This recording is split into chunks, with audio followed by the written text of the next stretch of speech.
নমস্কার বন্ধুরা, আমি স্বপ্না উপাধ্যায়। আমার চ্যানেল রান্না রেসিপি অ্যান্ড আওয়ার লাইফস্টাইলের পক্ষ থেকে সবাইকে স্বাগত। আজ আমি আপনাদের সঙ্গে শেয়ার করব এক দুর্দান্ত স্বাদের নিরামিষ রেসিপি, সয়াবিন দিয়ে পাঁচমেশালি সবজির ঝোল। আসুন তাহলে দেখে নিই এই রেসিপিটা আমি কিভাবে করব। সবজি হিসাবে নিয়ে নিয়েছি আলু লম্বা লম্বা করে খোসা ছাড়িয়ে কেটে, আর নিয়ে নিয়েছি এখানে মিষ্টি আলু লম্বা লম্বা করে কেটে ভালো করে খোসা ছাড়িয়ে, আর এখানে নিয়ে নিয়েছি সয়াবিন, নিয়েছি ডাঁটা ভালো করে খোসা ছাড়িয়ে, আর নিয়ে নিয়েছি এখানে কাঁচকলা টুকরো করে কেটে খোসা ছাড়িয়ে। এখন লবণ আর হলুদ কাঁচকলাতে ভালো করে মাখিয়ে নেব, তাতে করে তরকারিতে কাঁচকলাগুলো কালো হয়ে যাবে না, আর খেতেও খুবই সুস্বাদু লাগবে। মশলার জন্য এখানে নিয়ে নিয়েছি রাঁধুনি হাফ চামচ, নিয়েছি গোটা ধনে হাফ চামচ, কাঁচা লঙ্কা কয়েকটা, আর নিয়েছি গোটা জিরে হাফ চামচ। এবার এগুলোকে পেস্ট করে নেব। এখানে জলটা হাই হিটে ফুটে উঠেছে, এবার দিয়ে দিলাম সয়াবিনগুলোকে। সয়াবিনগুলো দিয়ে ভালো করে 2-3 মিনিট হাই হিটে একটু সেদ্ধ করে নেব। সয়াবিনগুলো ভালোভাবে সিদ্ধ হয়ে গেছে, এবার জল ছেঁকে একটা বাটিতে নামিয়ে নিয়েছি।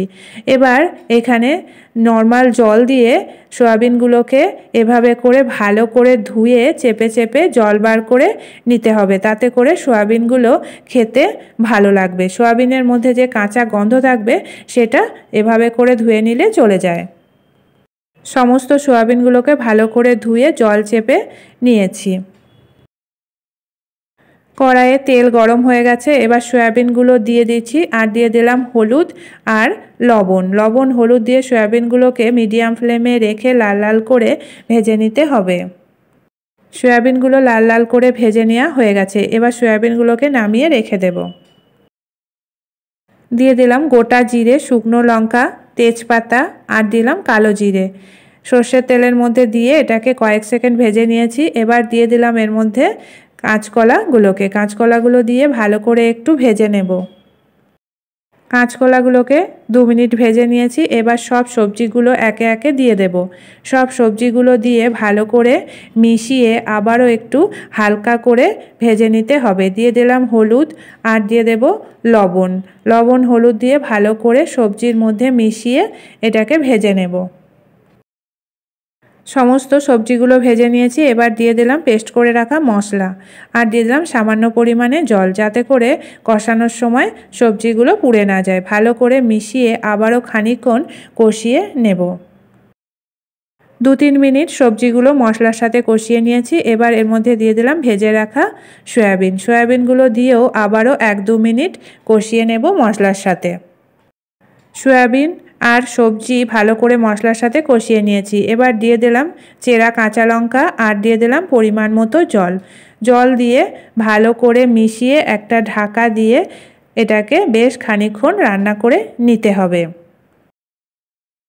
দিয়ে দিলাম সামান্য পরিমাণে চিনিটা ভালো করে মিশিয়ে দিয়ে একটা ঢাকা দিয়ে বেশ খানিকক্ষণ হাই হিটে রান্না করে নেব, যতক্ষণ পর্যন্ত সবজিগুলো ভালোভাবে না গলে। এবার দেখে নেব সবজিগুলো ভালোভাবে সিদ্ধ হয়েছে কিনা। সবজিগুলো ভালোভাবে সিদ্ধ হয়ে গেছে, আর ঝোলটাও অনেকটা ঘন হয়ে গেছে। এবার এর মধ্যে দিয়ে দেব বেশ কিছুটা পরিমাণ ধনেপাতা কুচি, তাতে করে বেশ একটা সুন্দর স্মেল আসবে, আর খেতেও কিন্তু দুর্দান্ত লাগবে। ধনেপাতা কুচি দিয়ে ভালো করে মিশিয়ে 1 থেকে 2 মিনিট রান্না করে নেব। তৈরি হয়ে গেল দুর্দান্ত স্বাদের নিরামিষ রেসিপি, পাঁচমেশালি সবজি দিয়ে সয়াবিনের ঝোল। এবার এটাকে একটা প্লেটে নামিয়ে নেব। তাহলে বন্ধুরা, আপনারা চাইলে আমার মতো করে এই রেসিপিটা একবার বাড়িতে বানিয়ে দেখতে পারেন। আশা করি সকলের খুবই ভালো লাগবে। ভালো লাগলে লাইক শেয়ার কমেন্ট করবেন, আর আমার চ্যানেলকে এখনও যারা সাবস্ক্রাইব করেনি প্লিজ সাবস্ক্রাইব করে নেবেন, আর আমার ফেসবুক পেজটি প্লিজ ফলো করে নেবেন। আজকের মতো এটুকুই, আবার দেখা হবে আগামী নতুন পর্বে। ভালো থাকবেন, সুস্থ থাকবেন, ধন্যবাদ।